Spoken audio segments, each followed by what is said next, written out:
Hi guys, thank you so much for joining me. This is Lada from Astrolada.com, and because it's the weekend, usually I make a weekly horoscope on the weekend, but uh, it's next week is Valentine's Day, so I decided to make a Valentine's special for everyone. We're gonna mention a bit about, again this noise, just a second. I'm sorry, I don't know, something with the ads, just a second. Oops. Okay. Let me get back to it. But basically, I decided this weekend to chat with you guys, for you to send me your questions and for me to answer. And let's talk about sex and love, basically, because 14th of February is the holiday of relationships. And this year will be quite interesting when it comes to relationships because Venus is going retrograde. The planet of love goes retrograde once every 19 months, approximately, so once every 2 years. And when this happens, very important life decisions in regards to Venus are made, especially people that are at the crossroad in relationships. This is when the fate of their relationships or love life tends to be decided during the Venus retrograde, around the period when Venus is retrograde. So that will be a very interesting year to observe for everyone, especially for people that have Aries or Libra or the cardinal signs, because Venus will affect the cardinal signs quite strongly. But generally for everyone, when Venus goes retrograde, it's the closest Venus is to Earth. It's like within 2 times closer, because usually Venus is on the other side of the sun. And when Venus passes between the Earth and the Sun, this is when one of the periods when it's retrograde, so it's super, super close to us. And ancient astrologers said that when Venus becomes retrograde, it becomes 3 times stronger than when Venus is direct. And there are 2 different phases of this Venus retrograde. While it's waning phase, like when the moon is becoming smaller, the same way the first part of Venus retrograde is when Venus is becoming smaller and smaller and less visible.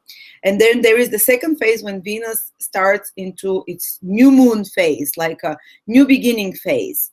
So you can start from around the end of March. You can start new beginnings in relationships, so to speak, or new phase when it comes to relationships. But most of March, and I'm going to speak about that for each sign separately in my 2017 March videos, which I'm going to start doing from tomorrow. I'm going to speak about how each sign will be affected, whether it's your ascendant, whether it's your sun or moon, by this Venus retrograde in March. And what you can expect. And it's not only about relationships that Venus affects. It affects our values, what we consider worth spending our time and money and energy and love and care for. Usually, that's why so many relationships get reevaluated, not necessarily only sexual relationships, relationships with friends, with people we love that we consider, that we've considered till now worth putting our efforts and time, because only love can make us put efforts and time and our values. Whatever we appreciate, we'll put energy and efforts and time towards. And this is what Venus rules, what we appreciate and what we consider precious and what we consider worth our time. And when Venus goes retrograde, we start reevaluating. And it might be even money that we start reevaluating. Why am I spending money like that? What have I been putting my valuable time and energy and resources towards? And is it a lost cause? Or if it's not, how can I correct it and make it more, for it to be equally returning to me? Because Venus rules equality. Venus, is one of the lords, is the planet that rules Libra. And Libra is about measuring, are you giving as much as you're receiving? Or is someone giving you as much as you're giving them? Or is some venture giving you as much as you're giving them? So evaluating. So when Venus becomes so strong and retrograde, so close to Earth, we cannot hide from those questions. They come really to the surface during Venus retrograde. They come to the surface, they take us over. And all we can think about, or a big part what we can think about during the Venus retrograde period for all human beings is it worth my efforts? Re-examining, is it worth my energy? Is it worth my love? Is it worth my care? Is it a human or is it some venture? Is it a relationship? It might be a friendship relationship. It might be how you naturally socialize and connect to people. It might be how much do you give in love and how much you receive, not only romantic love as well. So that's why during Venus retrograde periods and before and the period after that, the next 15 days after the retrograde period as well, is when some of the most, if a relationship is not going well, you've evaluated it. Venus really, when it's close, it shines a light on the problems in the relationship, on the problems in your love life, on the problems of where you are giving too much and not receiving enough. Or if you've been taking more than giving back, a person will come or whatever it is and will tell you this is not fair, because Venus is about fairness. Everyone receives equal share. Everyone receives whatever they've put into it. And Venus, when it's so close to Earth, the person becomes extremely conscious about what is, and extremely notices it so strongly what is not fair, where you've been putting more than receiving more, or maybe the other way around. Someone's been putting and giving you more while you've been neglecting them, and this person will come to you, or it will come to the surface and it will make you re-examine your behaviors. And not necessarily Venus retrograde brings breakups and relationship breakups, It's not necessarily this the case. Yeah, if you correct your actions, if you decide to be more fair, if the other person, sometimes when you don't have, when it's another person that has been overstepping, or not putting their weight in, or you've been giving too much without receiving back, whether it's a friendship, whether it's a love, romantic relationships, then you don't have much willpower over them. You cannot make them change. You can change yourself and become, put, conditions maybe, and ask this person to communicate and express. Well, Venus is retrograde, very often it happens because we cannot tolerate this inequality anymore. If we've been the unfair ones, people come to us and tell us, and they break up the relationship, or they give us ultimatum. If we've been the ones and maybe not even aware we're doing it, a person will come to us, a friend, a relationship, and they'll say, listen, I'm not happy. You're not fulfilling my needs, or whatever it is. So you've been taking advantage of me, or it's just not working out. And you have an opportunity while Venus is retrograde to work on it, to communicate about it, to communicate about love, to sort it out, and it continues throughout April. So March and April is the 2 months that, the whole March and half of April is when you can work on such issues. And in April, Mercury also goes retrograde. So when Mercury goes retrograde, people go and say what they've been pissed about, because Mercury is communications. They come and they no longer hide it. Mercury becomes super close to the Earth, which means like it's hanging on your head and saying, I want you to go and do what me as God Mercury requires from you, which is speak up your mind and sort out communication problems. And with Venus, the planet of love and relationship and what is fair, your time and efforts also retrograde. They're both like coming super close to Earth, sitting there on top of us and saying, okay, examination time. We want you to perform to the best of your ability when it comes to relationships and communications, or we want you to sort out all the things that you've been putting under the carpet in relationships, things that maybe you are not fully aware of. There will come matters of fairness, of equality, of giving and receiving, of what is valuable and beautiful, of what is worth your energy and time. So that's very much about love and relationship. That's why Venus rules that. So they will be there. We'll be taking an exam, but they force us just to basically communicate more, to become conscious of those issues. And actually, if you've had great relationship, if you're good at relationships naturally, Venus retrograde will only deepen your relationship. So don't be afraid of it. It can bring to the surface something that maybe was not spoken before and was not mentioned about the relationship, or you can bring to the surface hidden aspects of the relationships that you were not aware of from before. For example, you might all of a sudden, while Venus is retrograde, realize, my God, this person has been so kind to me, so much contributing. I think I'm in love with this person. I haven't appreciated them. Or a husband might start noticing things that they haven't noticed before about their wife. And they would be like, wow, I really love this woman. I reevaluated my relationship with her, and she's my soulmate. She's amazing, you know. So realizations, important realizations about relationship can happen if you're in an unequal situation, when, you know, it can even lead to a separation if the other side is not willing to cooperate, or if you're not willing to change yourself, if it's your side, if you're the one that is the problem, basically. And this is why Venus retrograde period lead to many divorces or breakups or separations, but they come only when the situations is unsavable anymore. You know, it's kind of, you've tried everything, Venus retrograde comes, you've reevaluated everything, you try maybe for the last time with your partner, and you still you see that nothing's gonna change there. So you're like, okay, enough. Venus is too strong during that period. You say to yourself, I cannot tolerate being disregarded, to not love the way I want.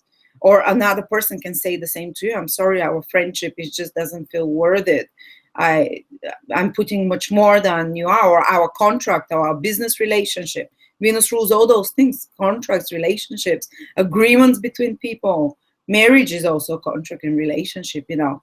So it's you should not be worried about Venus retrograde. Now, and also it can bring from the past relationships, to reevaluate them, to let go of them, to release them, to see them from a different way, to heal them. Many times people with Venus retrograde, they start dreaming of a past love, or maybe meeting even a past love, or someone who reminds them very much of a past love that they were not able to fully heal within themselves emotionally, and that they still feel like some lingering pain from that relationship. And what happens is that when Venus goes retrograde, they are able to, and this person reappears, or a similar, or they start thinking about it more, and they see it from a different angle, because retrograde planet moves in a different direction. So you see it than a direct planet. So you see it from a very different, very eccentric, I would say not even eccentric, I would say from a different perspective. And when we are stuck in feelings that are hurtful or haven't healed, exactly what we need is change of perspective. And something will happen from the outside world or within ourselves that will help us change this perspective and release some pain towards or trauma from a past relationship, reevaluate it, or maybe someone comes back in your life and you're like, oh my God, why was I so sad for 5 years for this person when I see them now? Like, what was I thinking? No. And you're able to release it and move forward after that, because from the moment basically Venus makes the lower conjunction with the Sun, which is towards the 25th of March, there starts a new cycle of Venus, which will continue for 19 months.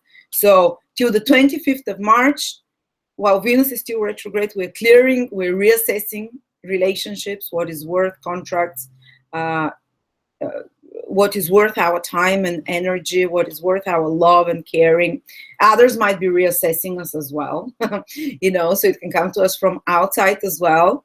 And we have to renegotiate new rules of the relationship, new rules of the friendship, of the contract, of the agreement, or to decide to change ourselves. And then the moment Venus does the lower conjunction with the Sun, which happens, you know, from the 25th of March approximately, there starts the new, and I would say actually from the moment Venus starts moving direct from the 15th of April, we're starting a new 19-month cycle of Venus, of relationships. So we start approaching relationships in a different, more refreshed, newer, healthier way after the reevaluation period of the retrograde Venus. I can give you an example that after 2009, Venus was retrograde, and after about a month of its being, month and a half, couple of months of it being retrograde, I kind of made a reevaluation of my relationships, and I said I'm not gonna allow anymore such kind of certain men into my life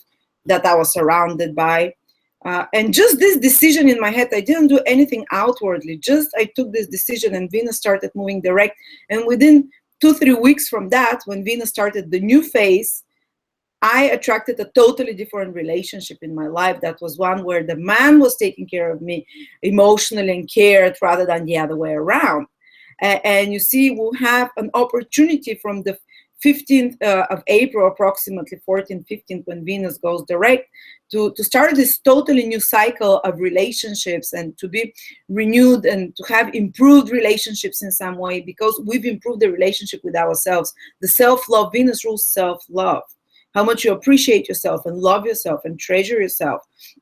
And, you know, people that take advantage of others, it's a sign that they themselves don't feel there is enough love. So they feel like they have to abuse someone's love, and they feel like they would keep someone hanging there just to have some, you know, a bit of love, even though they're not fully in love with them. But because they feel there is scarcity of love. So people who take advantage of others, they don't do it because they are very much in love with themselves. They do it because they feel there is scarcity of love. So they take advantage of others' love. And they do it again out of pain state rather than of a state of, you know, of true self-love. And those periods of Venus retrograde allow us to reevaluate our self-love and self-worth. Like after Venus retrograde periods, people can start feeling that they're worth more their efforts for certain things they do, or there might be reevaluation of their finances. And because, you know, our self-worth, how much we treasure ourselves reflects on how much money we make, how our finances are. And if you've been overestimating yourself, Venus retrograde, or if you've been over, you know, inflating your worth, Venus retrograde can make you change, you know, like there might be change in your finances that to reflect the real level of your self-worth. Or if you've been underestimating yourself, some outer or inner experience will happen to, which will be reflected in your finances, increase or decrease in your finances. And that's why it's very hard to say whether it's going to be increase or decrease, breakup or healing of our relationships and deepening of a relationship. It depends at what stage you're currently in your life. Because Venus wants to harmonize and balance. Venus wants the golden middle. You know, Venus is about balance. It doesn't want extreme where you're, you know, taking advantage of others, or where others are taking advantage of you, where you're underestimating yourself or overestimating yourself. It wants the gold middle where the reality is, where it's all balanced. That's why there are readjustments of financial status when Venus is retrograde, and adjustment of your values and self-worth and self-love and your relationships. So relationships that fall apart during Venus retrograde, usually they you know, it's time, it's Venus wants to, it's starting a new cycle in a little bit, Venus, after the retrograde. So it wants to clear up the relationships that are just stagnating you, that are not equal, that are not fair from your side or from their side. So you can start all over again in the new cycle. So don't, and if it's a good relationship, you're actually, while Venus is retrograde, you're able to really appreciate it and to really start and renew that relationship on a new level, a high expression of love. I do believe in progressive love. I do believe that love and friendship and relationships don't have to be like reach a peak at the start and when everyone is in love. Actually, there are deeper and deeper levels of love. And those last period before Venus, in the Venus retrograde, before it starts a new phase of 19 months, is when we basically are able, through observation, through whatever is happening to us, to move the relationship to the next level with its contractual love, relationships to ourselves, love to others, to marriage, to move it to the next level, to a higher, deeper expression. Or if it's impossible for this, if it's just impossible, we see during the Venus retrograde and we kind of release that relationship and you know, and then we attract from the new cycle of Venus starting when it starts moving direct, new types of relationships that reflect the changes that we've created within ourselves during Venus retrograde, to reflect the change of self-love that has happened, the psychological transformation that happens during Venus retrograde. And the new relationships will reflect that. So we'll have a chance for renewal in love, a renewal that can deepen a already existing relationship. Many times I've seen couples, Venus retrograde comes and they experience something, and after the Venus retrograde, they basically decide that they're ready to get married because they've reevaluated the relationship. Maybe for 5 years they were not married, for 5 years they stayed in in a similar level of love, or 2 years or something, Venus comes retrograde, affects important points in their horoscope, and they're like, okay, I'm ready to commit, that this is the person. I was not very sure till now, but now I'm sure. Or if they're not the right person for each other, Venus makes it very clear. And then the new cycle of Venus starts, and you're like, okay, I'm ready to move on for different love experiences. This person, I cannot give to this person what they want, and they cannot give me what I need. So ready to move on. So that's why Venus retrograde is the period when many changes happen in relationships, when many life-changing decisions happen. Not even necessarily, it's not even necessary that you see outer breakups and such kind of things if you're not in a relationship, or if you are. There is this alchemical transmutation of the soul within you, of how you value yourself, how you love yourself, what you consider valuable, your time and efforts, and hopefully it becomes healthier when Venus starts becoming more, because you become retrograde planets is about introspection, going within and seeing it more, feeling it, and if you've been disregarding till now, or just trying to, something that annoys you about a relationship and just sweeping it under the carpet. Oh, it's okay. No, it's like everyone's got problems. Mary and her husband also have this issue, or Mary and her business partner also have this. It's, but now Venus comes retrograde and you cannot stand it anymore. And you change something, you shift something. Even if it's just your attitude, believe me, then when Venus starts moving direct, you are ready for the next step in relationships, in how you do contracts, in how you do agreements, in how you cooperate with others. It's a step higher, more elevated, more, more healthy, more constructive, so to speak, even if it entailed the breakup of a relationship before that. So nothing to fear about Venus retrograde. Some people can consider to recommit deeper. Some people can just release relationships that are no longer worth their time.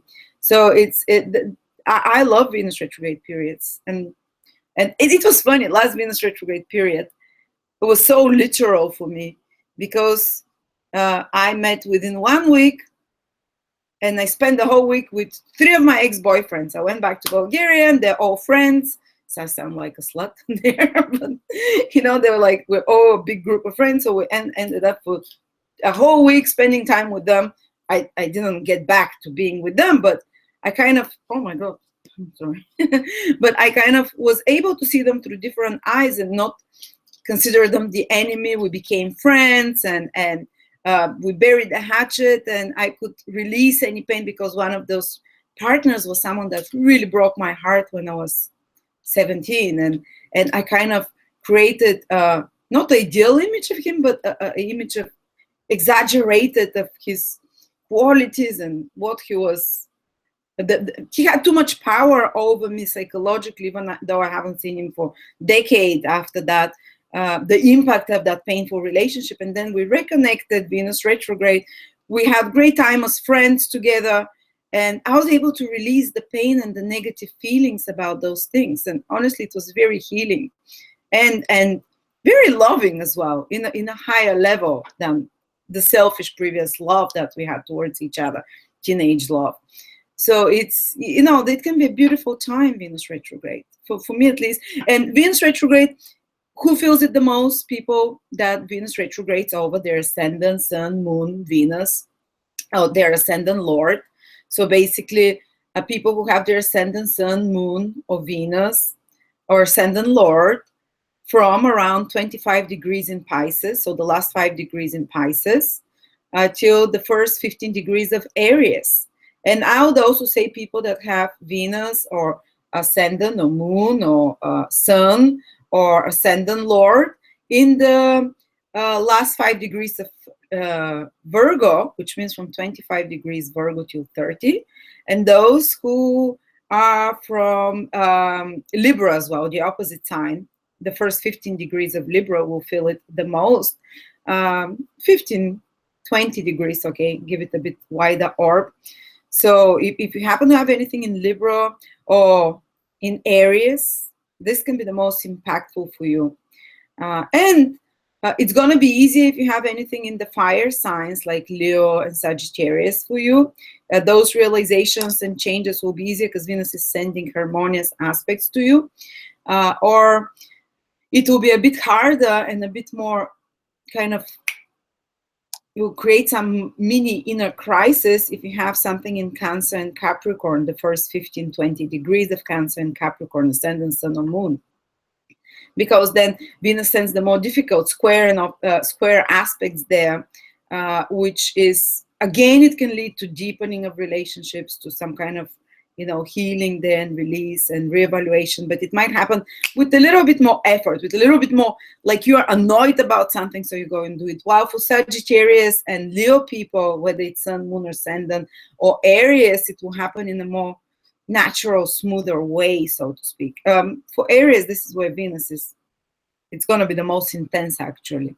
So, yeah, I just gave you a little bit of a breakdown because it's Valentine's Day, and I thought it's important for you to understand what Venus retrograde is all about, guys, and not to be fearful. And I will do for each sign how Venus retrograde will affect each sign. I'm doing the videos from tomorrow, guys, and I will have them. This will be the March 2017 videos. I'll have them on my channel from, I think, next week. So you can go and check it. But now, maybe I can say a few words about next week, what to expect. But there's not much happening astrologically. Mercury is sextile Mars, and Saturn is sextile Sun. 2 smooth aspects next week during Valentine. There'll be, what can I say? It's Sun sextile Saturn, good for career, for serious matters, for getting things done without getting stressed. Mars sextile Mercury, good for marketing, management projects, and very gentle energies, so to speak. Maybe you're still feeling the energies of the full moon eclipse in Leo, but generally nothing too extreme happening next week, astrologically speaking. But now let's talk a little bit about love. So guys, I would allow you to, I'm going to go to the chat and I'm going to read some of your questions, and these will be questions that I choose to answer that are more not specific, like will Stephen and me end up being married, but questions that are more astrologically minded. So when I answer them, others can benefit and learn something from that as well, astrologically speaking. And you can ask me anything about love, about relationships, as long as it's not like personal, like, oh, here's my date of birth. Here is the date of birth of who I'm interested in, what will happen, because that's, we need like more specific, not such specific questions, more like, how does one deal with relationships if they have Venus-Mars combination, or if they have, someone is asking me, Lola Astrolada, who is Stephen? I don't know, it just came in my head. Okay, so let's see. I hate Saturn, someone says. So Venus retrograde transit, natal Venus we will feel the retrograde the most. Yes, Jenny, if you have your Venus in the last 5 degrees of Pisces and the first 15, 16 degrees of Aries, you will feel it so strongly. And so importantly, you'll take some super important decision in your life in regards to your relationships that can change your life for the next 8 years till the next Venus cycle that is again in Aries. Does Venus in Aries mean that you have been through all of the cycles of love and now you're beginning anew? I mean, from a soul evolution sense. Good question, Bobo. Actually, I've never thought about that, but yes, Aries is the first sign of the zodiac. So planets that are usually in Aries, and I know this from genetic astrology, genealogical astrology, that if a child is born with many planets in Aries, this child is here to break the pattern of the family and the karma of the family. So usually its life will take very pioneering, different direction than its family, for example. And Venus is the planet of love. So when it's in Aries, or also if Venus is in the 0 degrees of any sign, which means it's starting a new cycle. It's like from till the first degree, say 0 Pisces, 0 Gemini, 0 Virgo, or Venus in Aries on the whole has this vibration of new beginnings. So such people, maybe they're just babies still in relationships, not necessarily, maybe they just learning to do relationships for the first time more seriously. Not more seriously, but more, maybe it's more like, yeah, you're right, it's more like the 0 degrees would be starting a new cycle of relationship. Aries will be, yeah. So usually this happens if there's been too much pain in past relationships, past lives, too much karma, and you've overcome it, and now you're starting a new fresh. So you're creating new karma in relationships when Venus is in Aries, unless it's with the South Node, which means past connections as well. So you're bringing something from the past, or with Saturn, then you're bringing something from the past again. But usually Venus in Aries would have this fresh new energy and fresh new approach, very adolescent approach to relationships, like a new phase of it. Okay. How will Venus 14 degrees in Pisces be affected? Will it be really felt? Venus goes retrograde within 10 degrees from 14 degrees Pisces. My teacher, Ernst Wilhelm, he said that as long as Venus is retrograde in the same sign as your Venus, even if it's not on the exact degree, you will feel it. And it will be very memorable. So I'm more stickler for precise degrees. I think to a lesser degree, but you can still have those results because Venus is very close to the position of your Venus. Okay.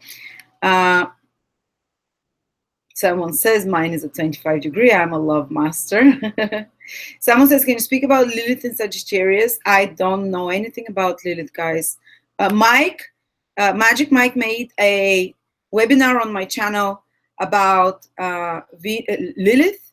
And I've heard about Lilith for the first time now because I use more traditional astrology. Lilith is a point that people started using only in the past 100 years or something.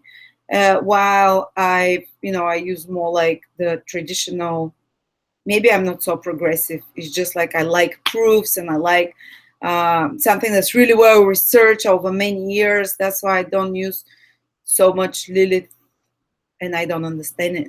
Sorry about that. Okay.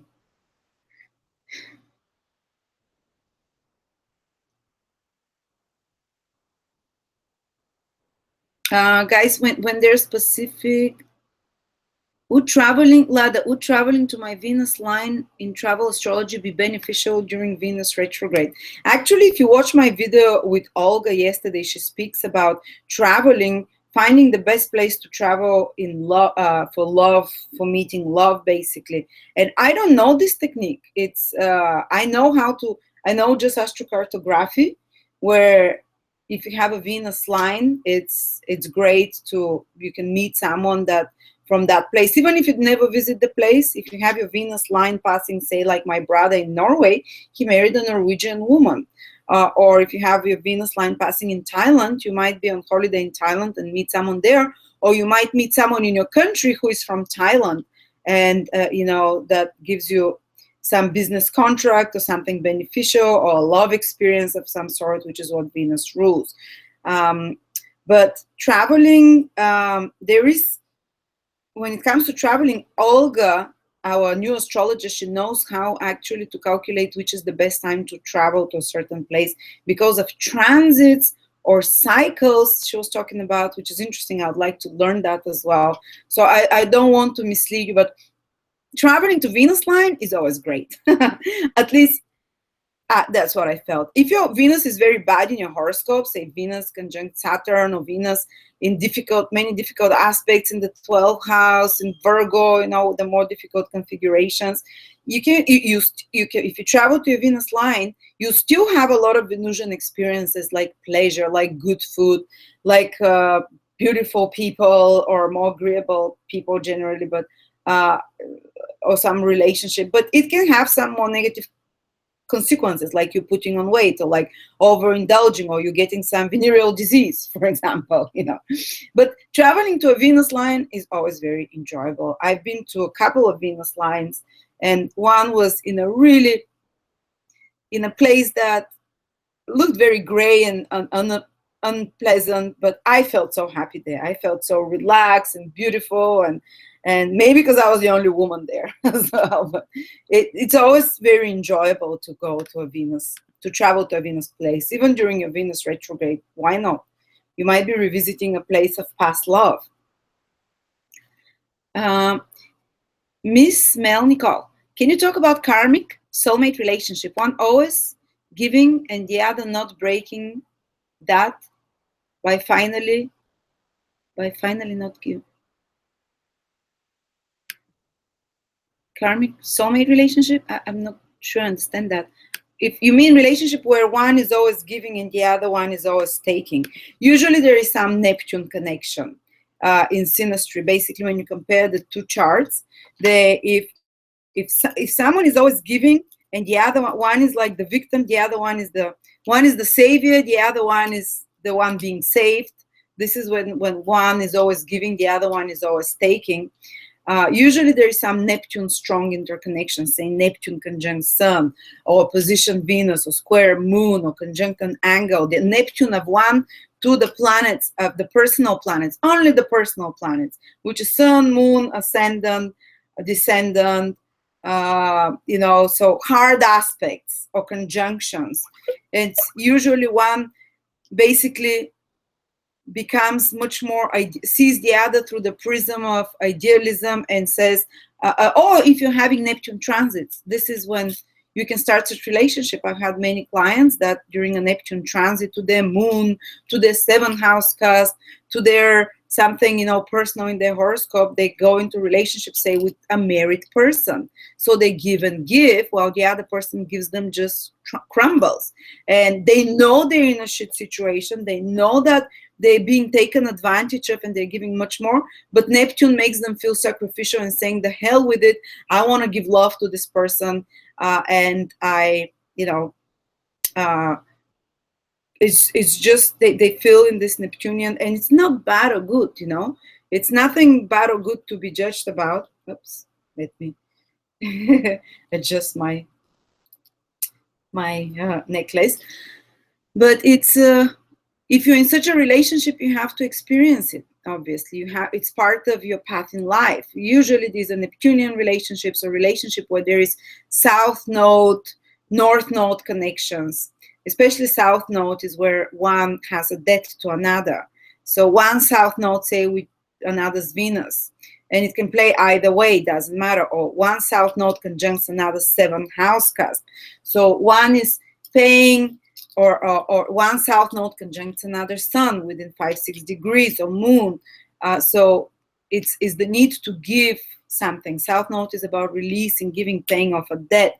Neptune is also about sacrificing, but the purpose of the South Node and Neptune is different. South Node is to pay off a past life debt. So you're there until you pay it off, or until the other person pays it off.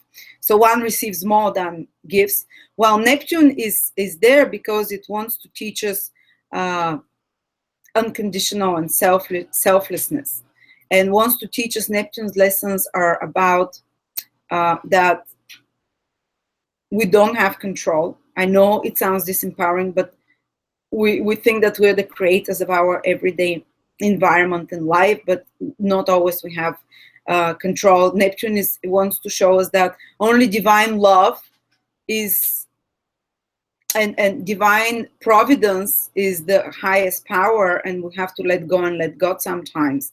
So Neptune is about teaching us to release, about teaching us to give unconditionally somehow, So there is difference about such relationships.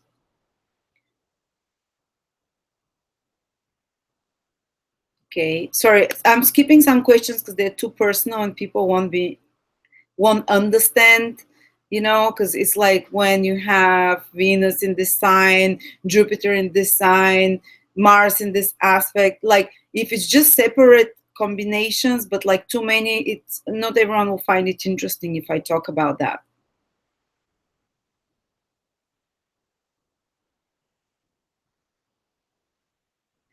Tell us about a couple who have North Node in each other's 7 houses. Well, uh, I, you know, these both of those people are developing relationships. They're helping each other develop relationships, which means that they both have the south node on their ascendant. So this is a past life connection, because the ascendant is you, and another south node on the ascendant means that you have a past life connection, but you have to continue it somehow in this lifetime, because you have to learn to develop balanced relationships, which is the seventh house. And that's what both of those people are teaching each other, how to develop balanced relationships, basically. Venus Neptune aspect in synastry. I talked about that. If it's easy, trine aspect, there is lots of beautiful, unconditional love, very romantic, very gentle. They feel very, say, sextile, and the trine, say your Venus is in Libra and someone's Neptune is in Aquarius, and it's in a trine or in sextile, Venus in Libra, your Neptune in Sagittarius. Beautiful. That's wonderful to have. That's you feel compassionate towards each other. It's not necessarily sexual attraction. It's more like more refined love you want to give to each other. And there isn't usually one taking more than giving to the other. It tends to be more balanced. But if it's Venus opposition Neptune, Venus square Neptune, to some extent even Venus conjunct Neptune, there's those feelings as well of soulmate connection are there. Those feelings of magical love and something almost like fairy tale, and makes your heart melt and do sacrifices for the partner is there. But there is much more possibility that it's unrealistic, that you're not seeing something in the partner, or that they're not seeing something in you. Like I had clients that had Venus square Neptune, and Neptune square opposition a few other planets between the two of each other, and for 5 years the man was very happy with the relationship, while the woman was unhappy. He would never realize she was unhappy. He in his head everything was perfect. He could not see reality very well, and while she was having affairs throughout that time, and he never realized and never found out about that. So he was in his own Neptune world. So sometimes it can create such things, Okay. So the difficult aspect between Venus Neptune is to always kind of try not to leave things. Venus difficult aspect Neptune, whether it's the conjunction, the opposition, the square. Don't leave things unsaid. Try and communicate, because if you leave things hidden, they can be hidden things in the relationships. They can be misleading, unsaid things in the relationship, or one giving too much, the other one, not giving enough.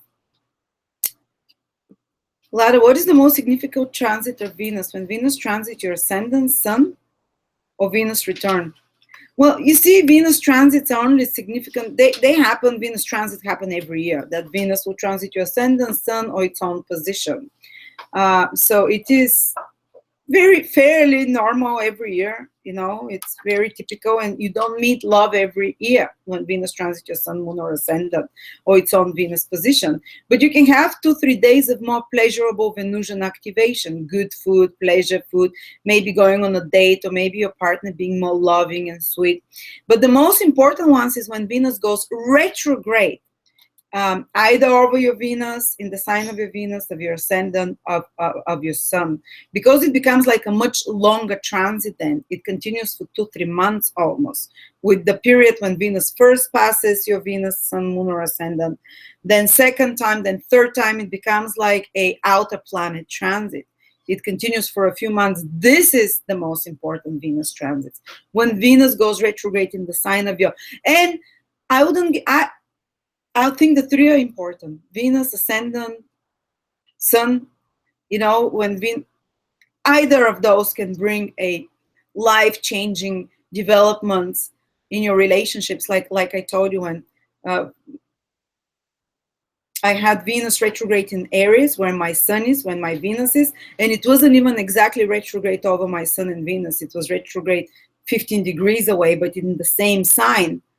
And that year was when I changed my pattern of relationships. From going for certain type of relationships, I went for other type that were more good for me, basically. And this is the year when Venus, for the third time for the last time, started going direct in Aries, when I met my ex-husband, but it was a great marriage. Anyway, it was great marriage, lovely, that really helped me, that really improved my self-love, and we both helped each other a lot. But so it's doesn't matter whether it's the sun, moon, or ascendant, as long as Venus has become retrograde there, you make reevaluation, and it can indicate a new phase of your love life. Can you discuss how Venus and Rahu conjunct will affect the love life?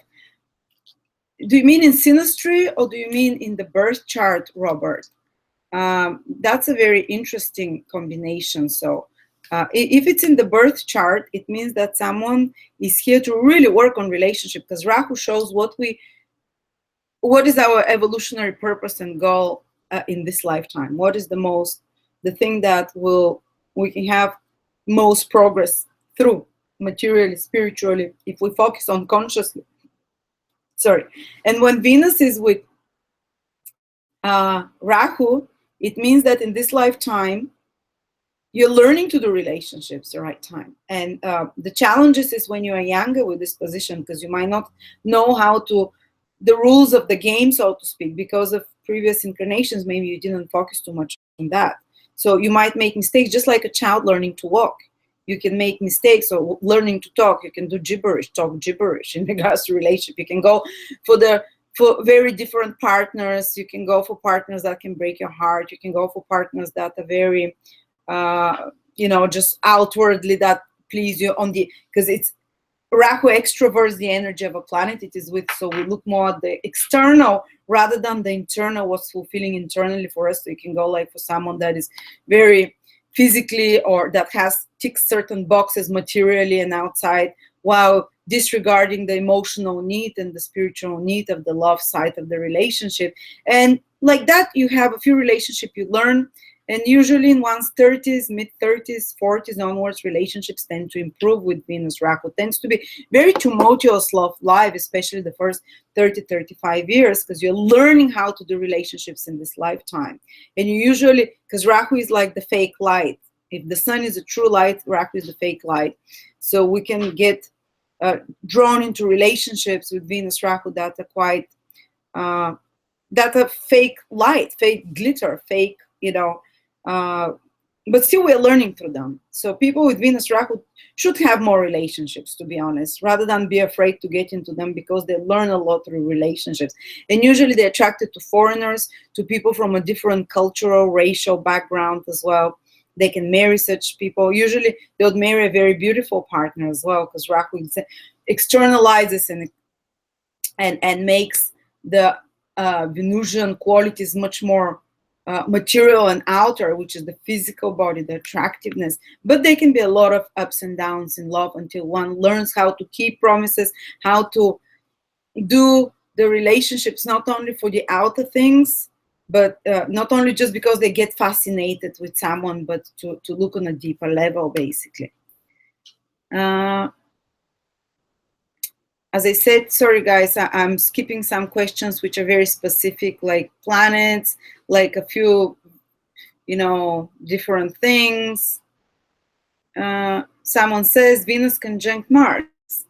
Someone is asking D. Vlad, but Jupiter in the 7th house, that's too many things, but Venus conjunct Mars, they would always have very passionate people, especially in Leo. Venus in the men's horoscope describes the woman you're attracted to.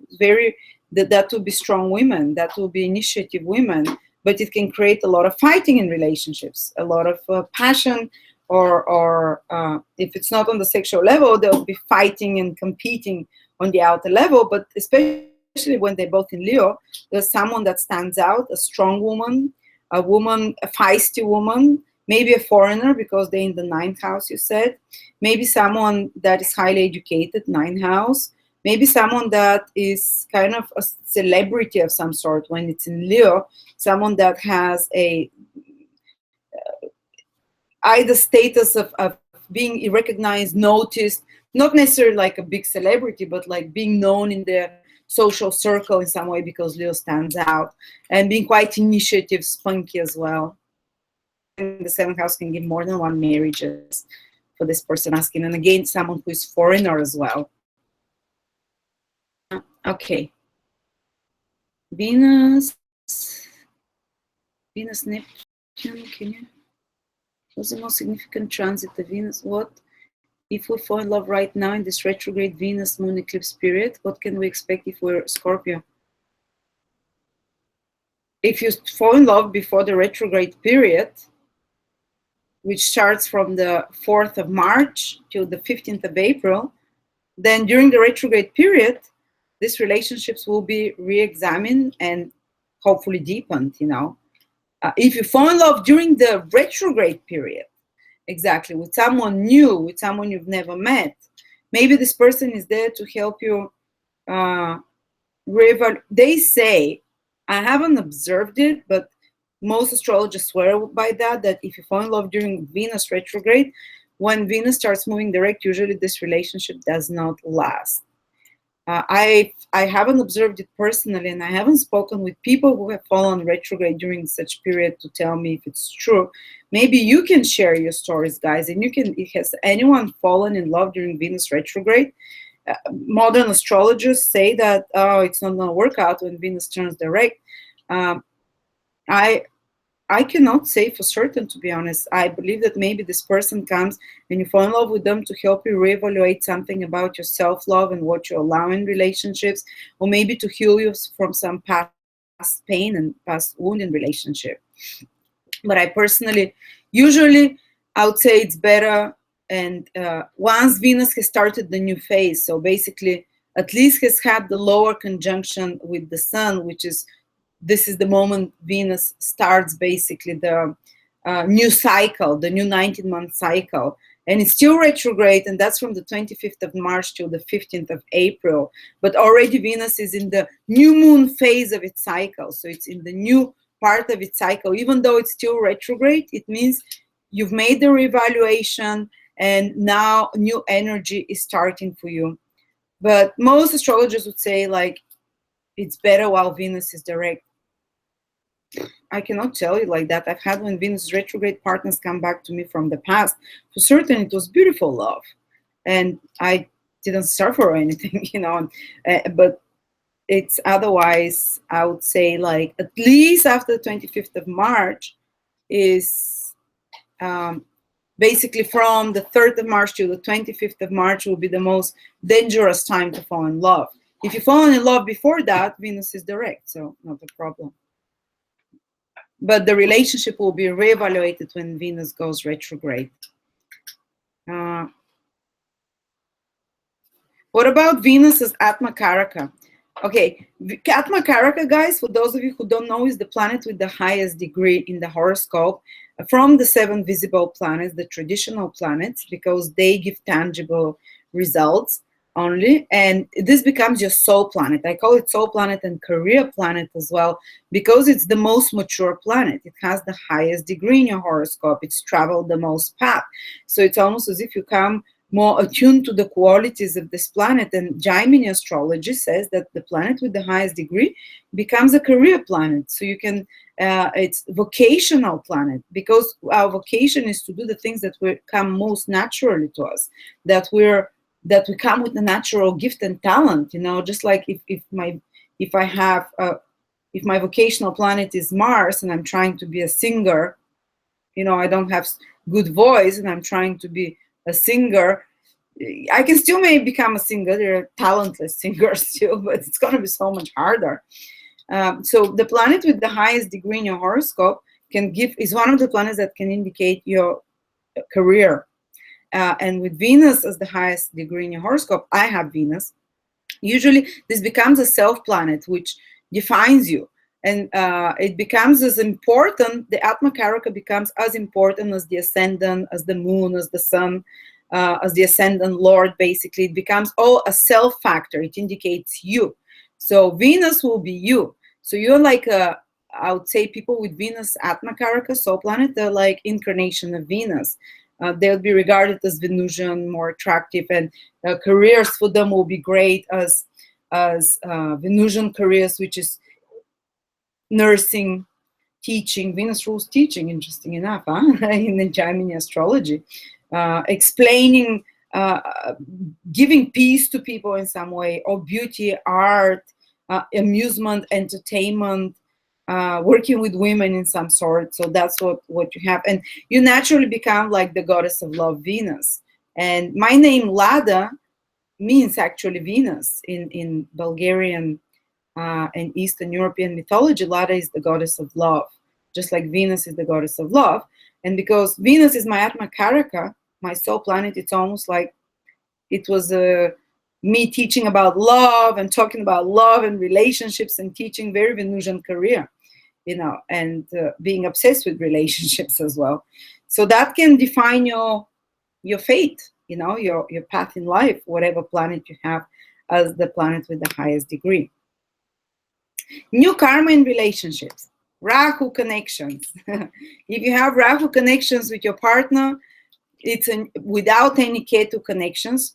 Check out my video with Olga yesterday, guys. She speaks about karma in relationships. That's amazing. Check it out. Our new astrologer, she's an amazing astrologer. And she brought something to our attention, which is very true.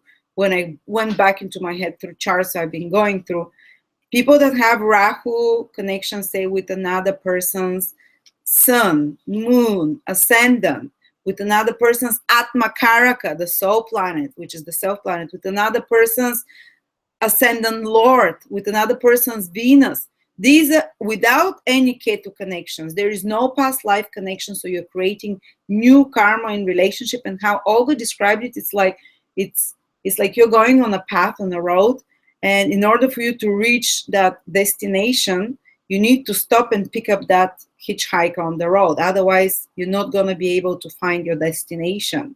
But you've never met that hitchhiker before. So Rahu connections in relationships like almost make two people feel like a moth drawn to a light, because they feel with their soul that this person can help them in some way manifest their goals, or can help them. They have karma to create in this lifetime, new karma to create. And it's very intense and usually grows with time. I've been in one relationship with Rahu going both ways. And it was always basically the relationship was very Venusian, because Rahu externalizes, amplifies everything it touches with.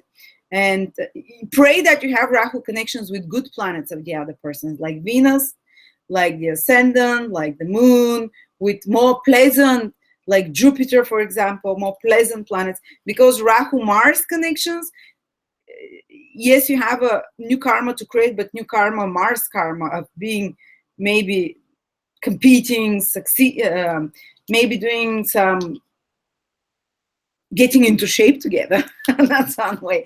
Or maybe like going and fighting and overcoming some battle together, or developing your assertiveness together. But the most important thing that I've noticed for karma, basically for showing a soulmate connection, is the 9 divisional chart. And guys, tomorrow I'm doing a webinar on this. And the 9 divisional chart is the soul chart, what your soul craves for, what your heart, what you want to become more of in this lifetime, what your ideals are, but you don't manifest them yet in this lifetime. You have them as deep longings within you that many of us are not even aware of. And this is what the D9 chart shows, the Navamsha, the soul chart. That's why in ancient astrology, this shows the marriage partner and the soulmate, because we go and get married to the person who carries in their birth chart the qualities of that 9th divisional chart, which is of our hopes and wishes and dreams for the future, what we want more to be, what we admire. This is the 9th house energy, and that's why we have to compare the birth chart to the 9th divisional chart. I'm making a whole webinar of 3 hours tomorrow speaking exactly about that. It's just $19, guys. We have already 200 people that are coming. It's gonna be very easy. I'm gonna walk you step by step, but this is the real soulmates that we like. What is a soulmate? Someone who helps us progress and develop the qualities and the goals and the purposes and the ideals we have for ourselves in this lifetime. And that's why we have to compare the birth chart of one person with the 9th divisional or soulmate chart of another person. And these are the strongest connections. You might have very different charts in the birth chart. Say one is Aries, the other one is Virgo, one has moon in Leo, the other one has moon in Taurus, like clashing energies, and astrologer would look and say, you're not compatible. I don't see any, I see like there will be friction, or I don't see any connection between the two of you. But then if this astrologer looks at the 9 divisional soul chart of the other person and the birth chart of the other person, the birth chart is what we already are, what we manifest on a daily basis, qualities that we've developed in past lifetimes and we brought with us that we're very natural at. And then when we compare the 9 divisional chart of the other person to ours, and you see that there are lots of similarities there, and you'll be like, okay, the soul of one craves what the other is as a manifestation materially in this lifetime. That's why there is this magnetic attraction between them, and I'll teach you how to do this tomorrow. Anyway, I've discussed how Rahu and Venus, okay. I have Sun in Leo, Aquarius, Moon. How will the full moon affect that? It will be, they will be affected. Have Sun, Leo, and Aquarius moon over the next 40 days. You should look, and it's basically you'll be affected if your sun or moon is within at 22 degrees Aquarius, if either of them is, or maybe starting from 19 degrees in Aquarius or Leo to around 26 degrees. Then you'll be affected in a very positive way, because the full moon is about manifesting something coming into fruition, something in regards maybe to your career, the sun, or in regards to your emotional world, family, the moon, whichever one is within those degrees where the full moon happened.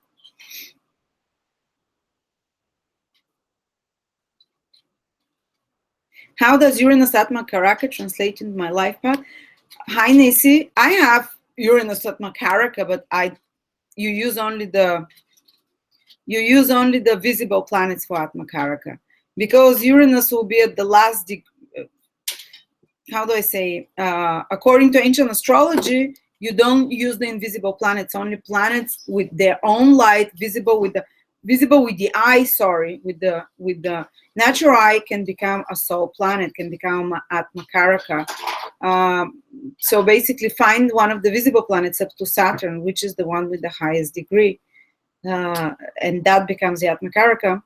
Otherwise, mine would be also Uranus, and judging by that, I'm an astrologer. I do a weird job, very out there and unusual job. And if you want to work with the invisible planets, maybe they didn't mention them because they didn't know about them, but no, Vedic astrology knew about those. They talked about Uranus before, thousands of years ago, and the other invisible planets.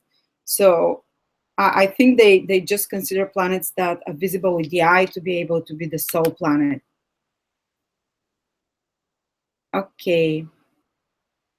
Rahu, Pluto conjunct Venus, we talked about that. And Pluto has Rahu, Venus, we talked about that. Pluto has very obsessive, intense. You might have to experience something dark in regards to relationships, sometimes abuse, sometimes something hidden, taboo, forbidden in relationships. You might be drawn to very forbidden, to very relationships that that others would consider quite extreme in some way, or quite forbidden in some way. But eventually, with age, this can empower you, and you can have very deep feelings, and you can also attract a relationship with a very powerful person of some sort as well. I have a video about Venus-Pluto aspects in the birth chart. Check them out. I speak there for 30 minutes about Venus-Pluto, because that's a powerful one. Okay.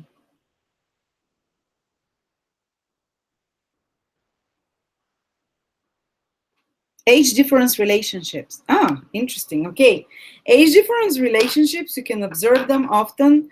And there is something interesting that Olga said. Again, guys, go and check out that video yesterday. She's amazing insights. I mean, I thought I'm know-it-all, but this lady working just 3 or 4 years with astrology, she has some amazing insights because she's from the Russian school, very different.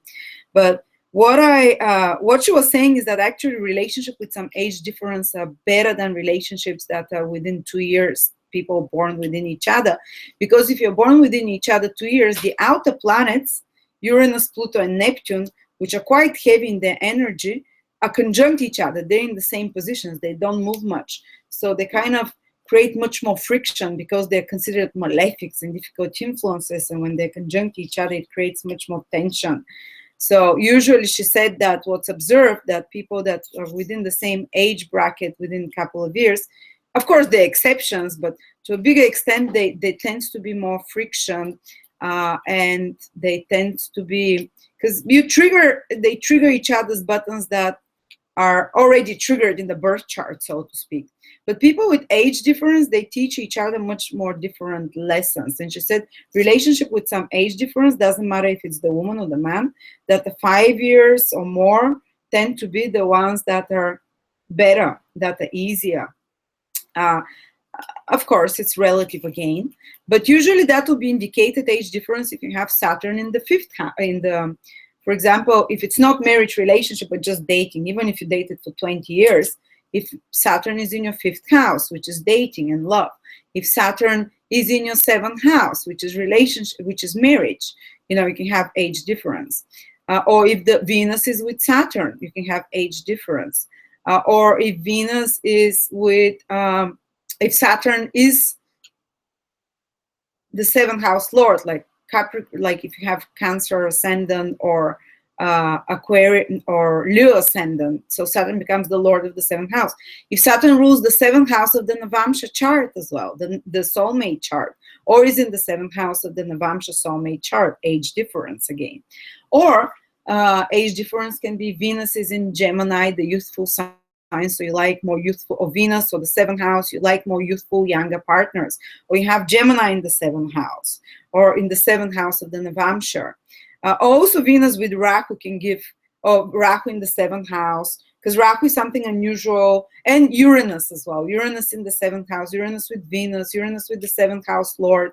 It can give age difference. Uranus square the seventh house, because Uranus is about something that's unconventional, that's not typical, while Rahu is about people that are very different than us as well. So these combinations can give age difference. Okay.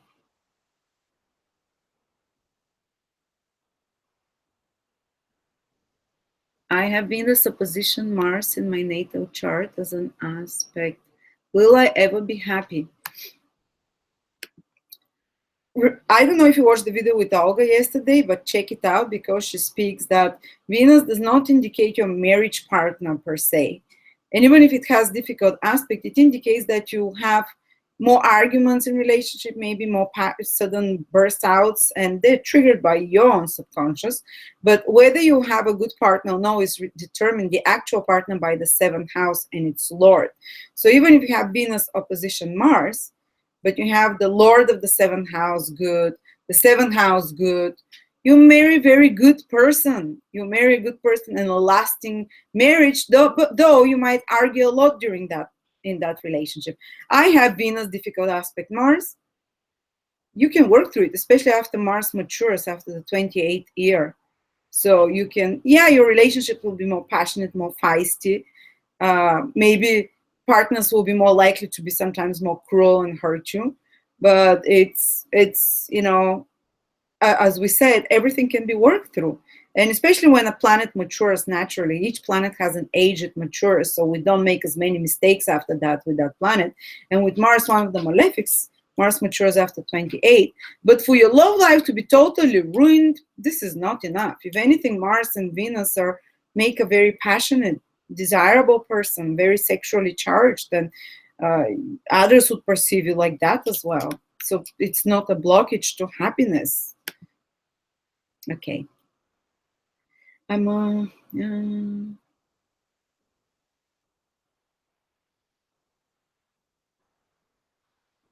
Which planet's conjunction aspect show a love relationship with someone born in a foreign land? If you're gonna be with a foreigner, okay, that's a great question. Thank you. Okay, first, Rahu in the seventh house. Rahu is foreigner, someone very different. Rahu is something, it was really bad planet back in the past because they'll say, oh, you marry an exeno, a foreigner. You know, remember my big fat Greek wedding?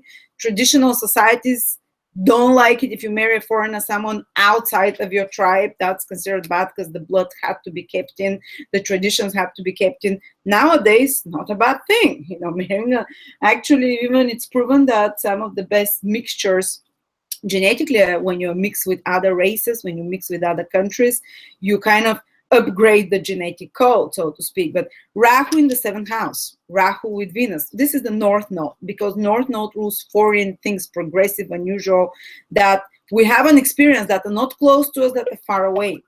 Rahu with Rahu in the seventh house of the birth of the divisional ninth Navamsha chart. That's one way. Another way is Sagittarius and Jupiter and Pisces. Both Jupiter ruled signs, which are Pisces and Sagittarius, are considered something that is far away, that is foreign, that is, how do I say, that is, both rule immigration in faraway countries, and so there's Jupiter. So maybe Jupiter in the seventh house, Jupiter with Venus in the sign of Sagittarius or in the sign of Pisces. The Lord of the seventh house has been Sagittarius or in Pisces. The Lord of the seventh house in those as well. That's another way that can often be seen. Or those houses of foreign countries, ninth house and 12th house, which correspond to Jupiter again, to the Jupiter signs. Venus in the 12th house. You can marry someone that's very different than you culturally, ethnically, foreign country. The Lord of the seventh house in the 12th house. The Lord of the seventh house in the ninth house, foreigners again. People far away or people from another town, from another tribe, so to speak. So these are some of the combinations. And the more you have of those, the more likely it is. Like I have Rahu in my seventh house, 3 marriages for foreigners. I mean, and Rahu gives lots of marriages anyway, but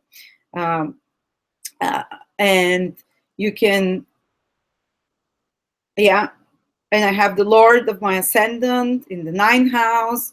The Lord, basically, my path in life goes to foreign countries anyway. So, yeah, this is another way you can see. Okay.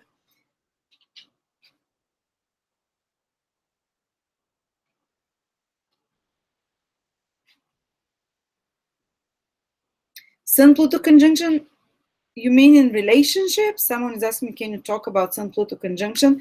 If it's about in the birth chart, I have a video about Sun conjunction Pluto in the birth chart, which is about 20-30 minutes. Check it out.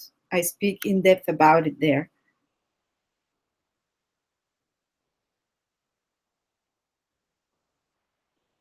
Someone says I got engaged to this guy. We both have Venus in Capricorn.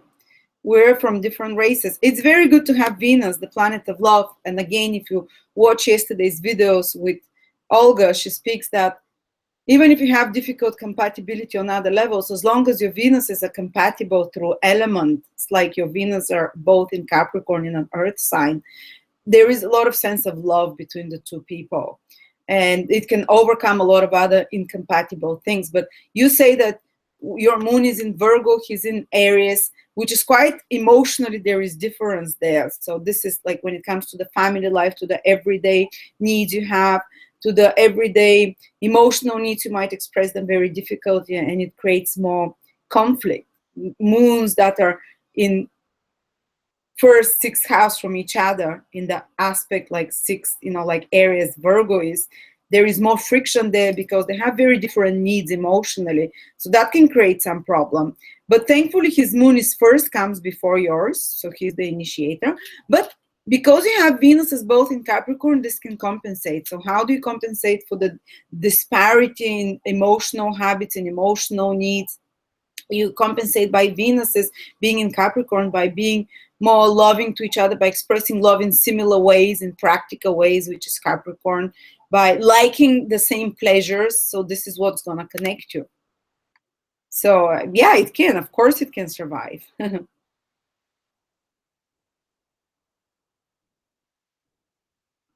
you tell us about Moon Square Saturn, guys? When you ask me about that, is that in the birth chart, Moon square Saturn, or between two people? That's what I can't understand. In synastry, okay. Can you tell us about Moon square Saturn in synastry? Okay, so any difficult aspect between Moon and Saturn in synastry, say I have Moon in Virgo and he has a Moon in Virgo on top of my Moon, Saturn on top of my Moon. No, Moon, I have Moon in Virgo, he has Moon in Saturn in Pisces, opposite my Moon, or in Gemini or Sagittarius, square my Moon. All of those will be, will have similar energy. Well, the Moon person might feel a bit suppressed emotionally to express their feelings. They might try and express their feelings, and the Saturn person might snub them, or not necessarily in a horrible way, but depends on the person themselves, but can be like more detached, more aloof, because the Saturn person is trying to control the situation and is trying to control especially the emotional reactions of the Moon person. And the Moon person might find it hard to truly be emotionally relaxed fully, or they might, or the Saturn person on a positive level might be teaching the Moon person the lessons of responsibility when it comes to taking control of your feelings, responsibility and maturity and control, self-control of your feelings. Say if you're someone who is totally emotionally unbalanced, and the Saturn person can somehow stabilize that. Even with the difficult aspect, they can be grounding for you. And usually there is some karma from past lifetime, because Saturn shows karma that this person is, that the Moon Saturn people are paying to each other as well, especially in regards to responsibilities and duties that are connected to family, to relation, to family, to family duties together, and to property as well, Moon rules all those things. But you shouldn't be too much afraid of Saturn interaspects in synastry, because they're the ones that bind the relationship for a long time. Even though they are heavy and they can feel, my God, what? I'm sorry, guys. I've eaten and I drank some yogurt. Okay, so when there are Saturn interaspects between, even if they're difficult ones, it can lock the two people together in a relationship for a long time, because there is some karmic duty to be paid, some heavy lessons to be learned, but you don't learn those fast. It might take 20 years. So actually most marriages that are lasting, not most, all lasting marriages have strong Saturn aspects. And they'll be easier if they're easy aspects, basically like sextiles and trines, and they'll be harder if they are, the lessons will be more difficult to incorporate, who can create more resentment towards each other if they're the hard aspect, like oppositions, conjunctions. So it's, yeah, you should not be afraid of that. This cannot ruin a relationship. It can make it emotionally more heavy or full more of responsibilities, but that's about it. Can you speak about progress Sun conjunct progress Venus? I don't know if you guys know what progressions are, but these are the movement of the planets every day after you're born for the next 90 days. If you're going to live till 90 years, you look at the next 90 days, and according to progressions, each day after your birthday is equal, how the planets were situated is equal to 1 day of your life. So say if you're 27 days after your birth, the Sun and Venus join together. So what this lady is talking about is this: the progress Sun conjunct progress Venus is basically when this, at certain period after you're born, they can join together. And if you're still alive at that time, so say if it happens on the 96th day after you're born, well, very likely you're not going to be alive then. But if it happens on the 30th day after you're born, this is a very powerful relationship progression, which means that, and they say that actually progression to progression have more power over you. And it's super compelling. So it's gonna be a very important period in your love life. You can meet love now. You can meet a very important life partner, for example, or you can develop, the Sun can, in your horoscope in particular, might mean developing some creative career or Venusian career. It can mean reevaluate in a big, and the progression lasts for a whole year, even year and a half. So this whole period is under the influence of Venus progressed, Venus conjunct the Sun, very compelling, that makes you change your values, that makes you start new beginnings in your love life as well, that makes you and your relationships and social life, all things that Venus rules. Okay. And guys, I'm gonna take another last question, and we're gonna close after that, because tomorrow I have a long webinar of a few hours and I wanna be able to keep my voice.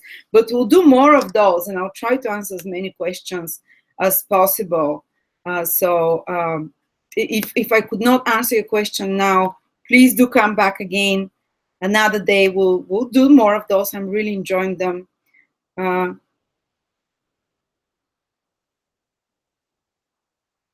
Okay, so I'm just answering questions about love, because I see a lot of questions that are not regarded to love, guys. I just wanted to focus on Venus, on Valentine's Day, so answering questions about love. How can we determine the type of spouse you will marry without matching horoscopes? Yesterday, Olga spoke about that. Go to that video again. But 7th house cusp, look at the 7th house cusp, and I would say also the 7th house in the Navamsha chart. This is what I'm going to talk about tomorrow on the webinar. I'm going to give examples of how, what it means to have on the 7th house cusp of the soulmate chart and how to look at that. But this is too complicated. Just look at your 7th house cusp. And that's for first marriage. For second marriage is the 2nd house. For third marriage is the 9th house. For fourth marriage is the 4th house. Or if it's not marriage, someone you had children with. If you've been living together for 10 years without getting married to children, this is not considered a marriage, a life partner. Even though you might be all your life together, if you don't have a witness to the marriage. But look at the 7th house. So say if you have, what plan specifically who you're going to marry, you don't even look at Venus, you look at the 7th house and its Lord, because it shows the physical, tangible person. And say you have someone in your 7th house, for example, Mars. Well, maybe someone who is a sports person, athletic, someone who is more feisty, argumentative, someone who is in a very cutthroat, competitive environment. It will give and the Lord of that 7th house will also show about what career this person has, what their main activities are, mostly about the social and material expression of the person. Not so much about the emotional. The 9th divisional chart speaks about the emotional, inner, spiritual qualities of the spouse, but the birth chart speaks about the material, the social, the cultural, outer expressions of the partner. And like I said, if you have Rahu, there might be a foreigner in the 7th house. If you have Saturn, someone older. Like yesterday, there was a program about Ann Nicole Smith, and I opened her chart, and in her 7th house, she had both Rahu and Saturn, and two very difficult planets to have in the 2nd house. So she married someone who was 60 years older than her, the guy, Saturn there, and Rahu doing something very progressive, something outrageous almost, like in relationship, someone very eccentric, unusual, basically. So wasn't a marriage exactly epitome of that. And someone from a very different background than you. So Rahu in the 7th house, people can marry for money. It can indicate someone very wealthy, or someone that you get married for because you are expedient marriage. It will help you somehow get document, get some status, get into some social circle, into some wealth circle. And that's exactly what she did. Okay, so 7th house is how you see the partner. And if it's not your first marriage, go to the 2nd house, because this is how it's seen. I'm going to be teaching how to do this tomorrow, basically. I walk through all of those in my Astrology of Love and Compatibility course, which is about 30 to 40 videos, each one about an hour long. So that's like the most comprehensive love relationship course, guys. It's only, it's in 2 parts. It's about $200. And I say for every possible planetary position, how to basically, what it means to, what kind of partner you're gonna marry, what is destined for you, what it means to have this planet here and there for love and for relationships. Get this course if you want to know everything about relationships. It's hours and hours and hours of very easy to understand information, and you don't need to know any astrology, because I start from the signs to the houses, what they mean, through each planet, what it means. So I really walk you in very in depth there. So on that note, I'm so sorry if I could not answer all of your questions, but hopefully those of us who listened and who could not have their questions had their questions answered vicariously through others. And the sun is coming out. That's a good sign. Thank you so much for joining me. I hope we learned some new interesting things about astrology. Happy Valentine's Day. And yeah, we'll see you soon for another Q&A. And yeah, I do them spontaneously. I don't even plan them. So just hope you're around. So hope I can catch your questions. Thank you so much. And I will see you soon, guys.